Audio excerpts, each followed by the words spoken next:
cê tá. Hoje tem gigante da colina. Tô na barreira, pode brotar. Traz a tua amiga vascaína, minha torcida. Saudações Cruz Maltinas a todos vocês, meus amigos e minhas amigas, um casaca no coração de cada um, tamo junto aqui para mais um vídeo, né? Minha galera, muita notícia, muita informação que eu vou trazer para vocês nesse primeiro momento, nesse primeiro vídeo de hoje. Mais tarde eu vou fazer um outro vídeo trazendo outras notícias e atualizações que a gente também vai apurando ao longo do dia, mas já nesse primeiro momento, muita coisa importante, então acompanhe o nosso vídeo até o final, acompanhe o nosso conteúdo. Só peço para vocês encarecidamente, deem o like aí, né? Compartilhe também o nosso vídeo, é muito importante. E você que ainda não se inscreveu, aperta o botãozinho aí, se inscreva, é de graça, né? 0800, não vai custar nada. Vascaíno ajuda Vascaíno. A gente faz esse trabalho com o maior carinho, com o maior empenho para deixar vocês informados, falando aqui todos os dias do nosso Vascão. Então dá essa força, se inscreva no nosso canal para ajudar o nosso crescimento. Quer continuar nos ajudando? Quando aparecer o anúncio aí na tela, é só você assistir o anúncio, pronto, ajuda muito o crescimento também do nosso canal. Lembrando que agora em abril nós vamos fazer uma live comemorativa de 1 ano do nosso canal. A gente vai sortear 2 camisas de treino do nosso Vascão oficial, uma no tamanho M, outra no tamanho G. Então você aí que ainda não se inscreveu no nosso canal, se inscreve para não ficar de fora dessa. A gente vai fazer esse sorteio ao vivo na live. Então, galera, dito isso, vamos começar falando do nosso Vascão, começando pelo começo, pelo início. É o seguinte, o nosso meia atacante Serginho, ele que chegou no Vasco no meio do ano passado, de certa forma acabou até mesmo surpreendendo, ajudando a gente em momentos decisivos da competição do Brasileiro, sobretudo no início e no final, né? Literalmente ali contra o Galo Mineiro, 1-0 Vasco, gol dele no Maracanã, e contra ali o Bragantino, ele fez o gol da vitória que deixou o nosso Vasco na Série A. É o seguinte, o Serginho vem despertando interesse de outros clubes, tá? Clubes da Série A e clubes da Série B estão de olho, estão monitorando a situação do jogador do Vasco da Gama, e essa informação quem trouxe foi a Rádio Itatiaia. Agora, mudando de assunto, né, o nosso volante, o nosso meio-campista, Cauã Barros, que está emprestado ao Amazonas, deu ok, parece que ele quer voltar a jogar o Vasco já tem tudo encaminhado com seus representantes, só que o Cauã Barros sinalizou apenas uma, entre aspas, aí, exigência, né, o Cauã quer mais oportunidades, né? Parece que ele falou, olha, eu volto, mas eu quero ter mais chance, quero ter mais oportunidade de mostrar meu futebol para quem sabe conquistar o meu espaço. Então vamos aguardar aí qual será o desdobramento dessa situação, tudo encaminhado aí para o Cauã Barros estar retornando, né, gente, ao elenco principal do nosso Vasco da Gama. O nosso Vasco ainda precisa, né, de peças de reposição para meia cancha, né, para o meio campo ali, nosso treinador exigiu, né, então vamos aguardar. Fato é, não vai ser aí, com todo respeito ao Cauã Barros, fato é, não vai ser ele que vai chegar e vai resolver de primeiro momento. Ele pode ajudar muito, ele pode até mesmo ganhar a vaga nesse primeiro momento, mas acredito eu que para a temporada inteira o Vasco realmente vai precisar sim ir ao mercado, tá, galera? Agora é o seguinte, eu quero parabenizar, sabe quem? O nosso goleirão Léo Jardim, ele que tá lá treinando em Wembley com a seleção brasileira, né? Vai entrar em campo aí, se Deus quiser vai jogar, né? E a gente torce, né, para que ele entre em campo no próximo sábado diante a Inglaterra, num amistoso aí sensacional do futebol mundial, né, galera? Pois bem, só que o Léo Jardim não vive só a melhor fase nesse sentido não, sabe por quê? Porque hoje ele tá completando 29 anos, né? Então tudo perfeito aí, tirando, né, com exceção da nossa eliminação para o Nova Iguaçu, que ele, na verdade, acabou saindo isento, não teve culpa nenhuma nisso, né? Tudo perfeito na carreira do Léo Jardim, fechando o gol aí no Campeonato Carioca na medida do possível, pegando o pênalti, classificando o Vasco para a Copa do Brasil. A filha dele nasceu, convocado para a seleção brasileira, né? Hoje é o segundo dia de treino com a camisa da amarelinha, né? Já é o aniversário dele de 29 anos, sabadão amistoso contra a Inglaterra, então muito bacana, né? Tudo de bom para o Léo Jardim, que Deus continue abençoando ele, a família dele, dando saúde, dando prosperidade, que ele continue sempre sendo esse grande atleta, né, e grande também pessoa, grande ser humano, né, assim como ele é elogiado ali por todo mundo que trabalha com ele no dia a dia do nosso Vasco. Gente, agora eu quero falar de um outro assunto, é de um alerta, né, eu quero chamar a atenção para nossa defesa, né, a defesa do Vasco hoje, eu até falei sobre esse assunto ontem, é o seguinte, hoje a defesa do Vasco nos últimos 15 jogos, né, ou seja, os últimos não, nos primeiros, né, porque foram os jogos oficiais até aqui nessa temporada, nos primeiros 15 jogos desse ano de 2024 oficiais que o Vasco já entrou em campo, gente, é o seguinte, o Vasco sofreu 209 finalizações, tá? E dentro dessa situação, o Vasco levou 16 gols, uma média de 1,7 gols por partida. Vocês estão acompanhando um gráfico na tela aí, né? O Vasco jogou 15 jogos, levou 16 gols, uma média de 1,7 por partida. O Corinthians jogou 14 jogos, levou 14 gols, uma média de 1 gol por jogo. O Botafogo entrou em campo 17 jogos, levou 16 gols, uma média de 0,94 gols por partida. O Fluminense, 15 jogos, 14 gols sofridos e 0,93 de média. E aí depois Grêmio e São Paulo dividindo ali o ranking, né? Com 14 jogos, 13 gols sofridos e uma média de 0,93. Então nesse momento o Vasco tem a maior média de gols das equipes da Série A, né?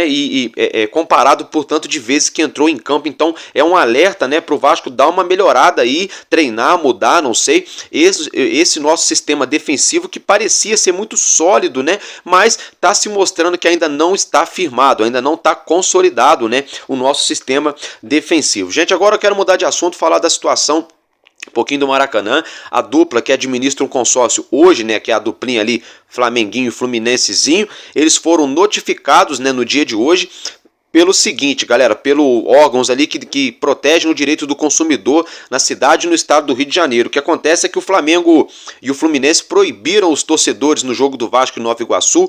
Naquele dia, o jogo 4 da tarde, um calor no Rio de Janeiro de quase 60 graus, temperatura, né, exorbitante. Eles proibiram as pessoas de entrarem no Maracanã com uma garrafinha de água ali em mãos, né? Teriam que entrar de mãos abanando para serem obrigados a consumirem dentro do estádio. Eles foram aí cobrados pelos órgãos regentes dessa situação e eles têm 48 horas para prestar esclarecimentos, não só sobre isso, mas sobre outras situações também que foram adotadas pela dupla do consórcio. Vale lembrar que os bares e restaurantes, embora o Vasco e Nova Iguaçu pagaram aluguel para jogar no Maracanã, a questão da bilheteria e coisa e tal, mas os bares e restaurantes, a renda ainda fica com quem administra o consórcio, que é a duplinha Patati e Patatá. Então, quer dizer, além de fazerem de tudo para atrapalhar, ainda agem de forma quase que desumana num calor de mais de 60 graus no Rio de Janeiro, 2, 3, 4 horas da tarde, que é o horário que o torcedor estava ali adentrando ao Maracanã, não podia acabar de entrar no estádio com uma garrafinha PET com um pouco de água. Então é brincadeira, né? Chega a ser desumano isso,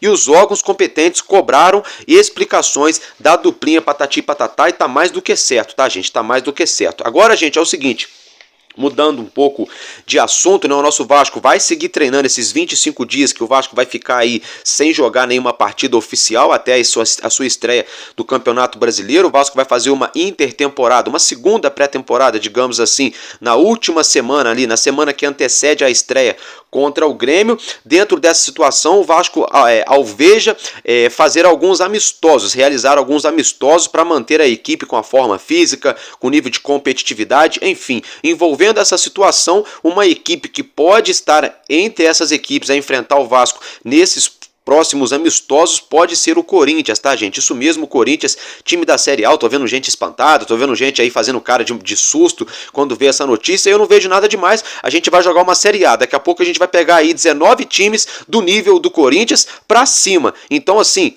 tem que testar, é agora, tá certo. Vai ficar parado aí quase um mês, já levou um vexame pro Nova Iguaçu. Se tiver de levar outro vexame, galera, eu não gosto. Eu sou Vasco pra caralho, desculpa do palavreado, eu não gosto. Mas se tiver de levar 2, 3, 4-0 do Corinthians agora, leva agora no jogo que não vale nada, pra arrumar a casinha, pra consertar, trazer reforços, ver o que precisa arrumar, parar as arestas, pra aí sim, quando chegar o Brasileiro, a gente enfiar 2, 3, 4 neles, que é a hora que tá realmente valendo. Na minha opinião, temos que enfrentar sim equipes de calibre menor e equipes de calibre maior, se possível, por que não? A mesma situação é o que a gente sempre veio exigindo com a nossa seleção brasileira. Era sempre amistoso com seleções de segunda, terceira prateleira do futebol mundial.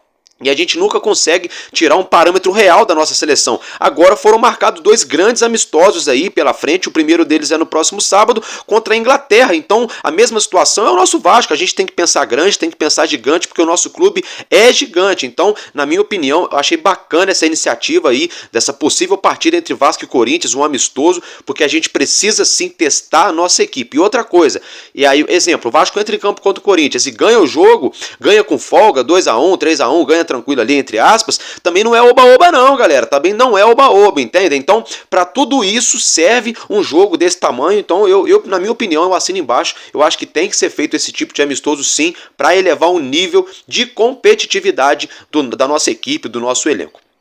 Agora, gente, é o seguinte, eu quero falar para vocês um pouco sobre uma nova regra no impedimento, né? Aquela empresa que que gere ali, que rege as regras do futebol juntamente à FIFA, né, que é a International Board, eles aprovaram ontem alguns testes, né, da nova regra de impedimento. É o seguinte, vocês acompanham essa imagem na tela, né, a arte número 1, a parte de cima da tela, vocês observam que estão os dois atletas, vamos dizer assim, tá um pouco mais atrás, o outro um pouco mais à frente, mas de certa forma tá os dois ali meio que um encostando no outro, né, galera? Então, essa posição aí, a partir de agora, por exemplo, segundo a International Board aprovou, eles vão começar a realizar essas situações, vão começar a testar isso agora nos campeonatos, né, gente? Vai ser válido, então isso é bacana. Ou seja, aquele golaço que o nosso time marca, mas aí o VAR vai lá e chama para anular o gol, porque o cara tem a unha do dedão do pé maior, que estava 2 centímetros na frente e o gol não vale mais.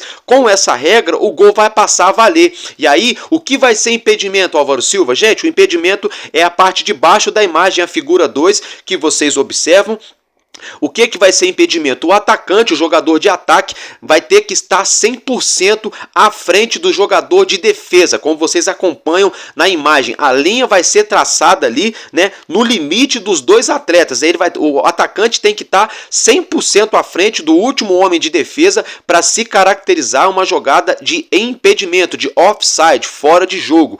Agora, já a imagem de cima, se os dois atletas estiverem ali em disputa, não importa se o jogador de ataque tiver um pouco à frente, o tronco um pouco na frente, a cabeça à frente, o joelho, a ponta do pé à frente, se tiver ali metade do corpo inteiro à frente, não importa, se tiverem ali, se tiver 1% do atleta de ataque na mesma linha do atleta de defesa, o jogo é válido. Então eu acho que essa regra vai simplificar muito o futebol, vai acabar com muita polêmica, vai tirar margem para muito roubo no futebol, para muita coisa errada que vem acontecendo, que a gente sabe que acontece, ou as claras, ou as escuras, a gente sabe o que acontece no futebol, não só brasileiro, mundial. Então eu achei muito bacana, muito interessante essa nova regra aí, que vai começar a ser testada, né, em algumas competições, já foi aprovada pela International Board, então muito bacana, fica aí o registro. Galera, agora eu quero deixar a notícia para vocês o seguinte: ontem à noite saiu uma informação, algumas fotos, alguns prints aí de uma suposta conversa, né, entre um jornalista e o diretor do Vasco da Gama, Alexandre Matos, né, o diretor de futebol. Só que é o seguinte, o próprio Vasco afirma que essa situação é fake news, então eu não vou nem colocar as fotos, os prints na tela para vocês verem, e também não vou nem falar o que estava escrito, uma vez que o Vasco e o Matos estão afirmando que isso é fake news. Se não for fake news, se alguém amanhã ou depois desmascarar e conseguir provar por A mais B que essa conversa era real, aí sim eu trago para vocês. Se caso isso não aconteça, se for mantida a informação de que é fake news, de que a notícia não procede, eu não vou ser uma pessoa, a ser mais um a ficar disseminando, passando para frente uma informação que não procede, tá, gente? Então agora, dito isso, deixa eu ver aqui, é muito assunto para falar. Vamos dar continuidade aqui, deixa eu pegar na minha colinha, pronto, agora achei. Vamos falar um pouquinho do investimento, né, gente? É o seguinte, saiu uma notícia ontem à noite, um levantamento, na verdade, de que hoje o Vasco gasta em torno de 2 milhões de reais por mês para ter no elenco Gary Medel e Dimitri Payet. Gente, não tô falando tecnicamente hoje, tem muita gente aí criticando o Medel, outros apoiam, enfim, não tô levantando isso, tá? É só um parêntese aqui para a gente fazer um exercício em cima da forma de raciocínio da cúpula de futebol do Vasco e da 777 Partners. Porque se o Vasco gasta hoje 2 milhões de reais por mês para ter Medel e Dimitri Payet no elenco, Medel é de prateleira alta, embora esteja deixando a desejar, isso é outro assunto, ainda assim é de prateleira alta, o Dimitri Payet incontestável, não temos nem o que falar dele. O Vasco gasta por ano, já contando o 13º, 26 milhões de reais mais ou menos, isso arredondando um pouco para mais, tá, gente? Para não ter erro. 26 milhões de reais por ano para ter Medel e Payet no elenco. Sendo que o Vasco vai gastar, quando bater as metas do David, quase a mesma coisa para contratá-lo em definitivo, com todo respeito ao David, já fez 3 gols com a camisa do Vasco, coisa e tal, mas assim, gente, numa boa, eu não estou diminuindo o David, vou reiterar, ele pode fazer 10, 15 gols no Campeonato Brasileiro, o Vasco pode ser campeão, a gente não sabe, é possível que isso aconteça? É provável? Não é, mas é possível disso acontecer, então a gente não sabe o dia de amanhã, mas hoje, né, hoje eu acho totalmente estratosférico alguns valores gastos pela diretoria do Vasco e alguns jogadores, não que os jogadores sejam tão ruins ruins assim, mas eu acho que o valor não condiz com a situação, é só isso, entendeu? E aí a gente faz um exercício. Então por que não, ao invés da SAF fazer um investimento em outro atleta de 19, 20, 21 anos, que às vezes chega com um ponto de interrogação, pode dar super certo, como pode dar errado, assim como aconteceu com o Luca Orediano. Então a SAF, por exemplo, pode ir atrás ou de um grande craque para tê-lo aqui no Vasco por 2 anos e gastar esse mesmo valor de 26 milhões de reais, ou de 2 jogadores de prateleira, assim como Payet e Medel, durante um ano para gastar a mesma coisa.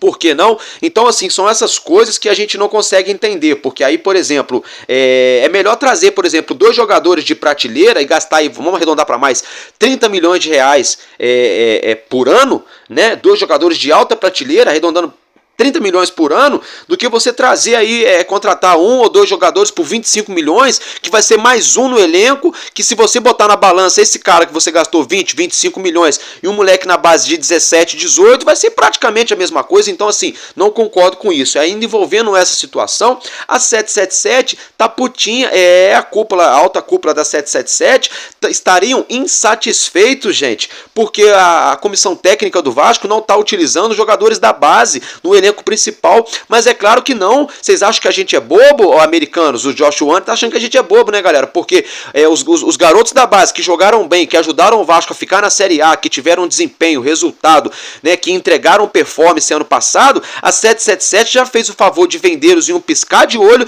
demorou um século para trazer a reforços que até agora não se mostraram ser à altura. Com isso, nosso elenco perdeu tecnicamente e a gente viu o resultado disso com a eliminação do nosso time no Campeonato Carioca. Então, dentro dessa, envolvendo essa situação, eu acho que a 777 tem direito de querer ganhar ali um dinheiro vendendo um atleta aqui, outro atleta lá, ok, até porque a 777 não comprou a SAF do Vasco, porque o Josh Wanner é muito vascaíno, porque o sonho dele sempre foi ver o Vasco ser campeão mundial. Não, todo mundo sabe disso, o Josh conheceu o Vasco há pouco tempo, a verdade é essa. Agora, a 777 comprou o Vasco para quê? Para lucrar, para ganhar dinheiro, para fazer a imagem dela crescer através da imagem do Vasco, tudo isso aí, ok, é business, é negócio.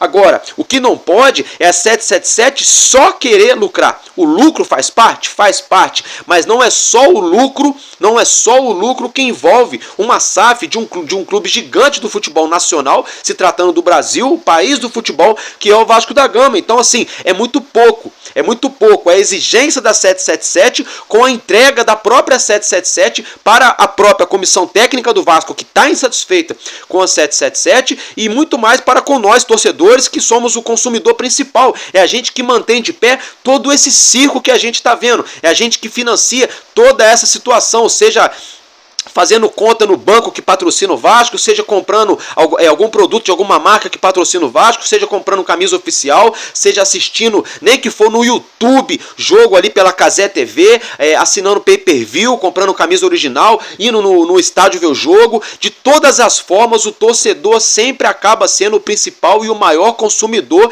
e é sempre aquele que menos recebe da 777, que agora está insatisfeita, tão putinhos porque o Ramon Dias não está utilizando a garotada da base. Vocês acham que o Ramon Dias é bobo? O Ramon Dias está mais do que certo, o Ramon Dias sabe. O Ramon Dias falou o quê? Se eu coloco 2, 3 garotos da base, o Carioca, o nível de competitividade, até travei, não é isso tudo.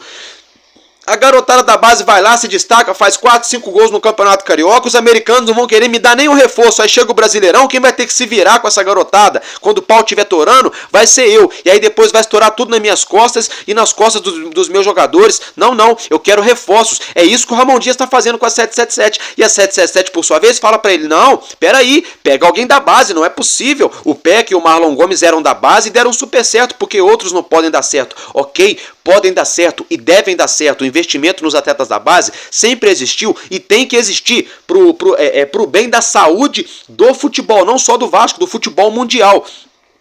O futebol de base. Agora, a gente não pode, um clube gigante que nem o Vasco, só viver da base. Não. A gente tem que ter um grande time com grandes jogadores de prateleira alta para ser uma equipe titular. E aí sim, mesclando no time B e no time C, jogadores promissores, atletas medianos do cenário nacional. E aí você vai mesclando com atletas da base que estão subindo, que são sub-20, que são sub-17, sub-19, sub-23. Você vai mesclando esses atletas com aquele timaço, vamos dizer dizer assim, que a gente teria que ter para ser o principal time. Aí hora entra aqui um na defesa, depois entra um outro lá no meio, de repentemente num jogo que tá tranquilo, coloca um ou outro lá no ataque. É assim que funciona. Agora não é você pegar um barril de pólvora e pegar 3, 4 jogadores da base e falar, olha só, vai lá, pega, veste a camisa do Vasco, que é pesada pra caramba, enfrenta 60, 70 mil torcedores do Vasco no Maracanã, tá? E se vira aí, resolve a vida aí, incorpora aí um Roberto Dinamite aí dentro de você e faz aquilo que você nunca fez dentro de campo. Então assim, chega a ser covardia com os atletas da base, chega a ser covardia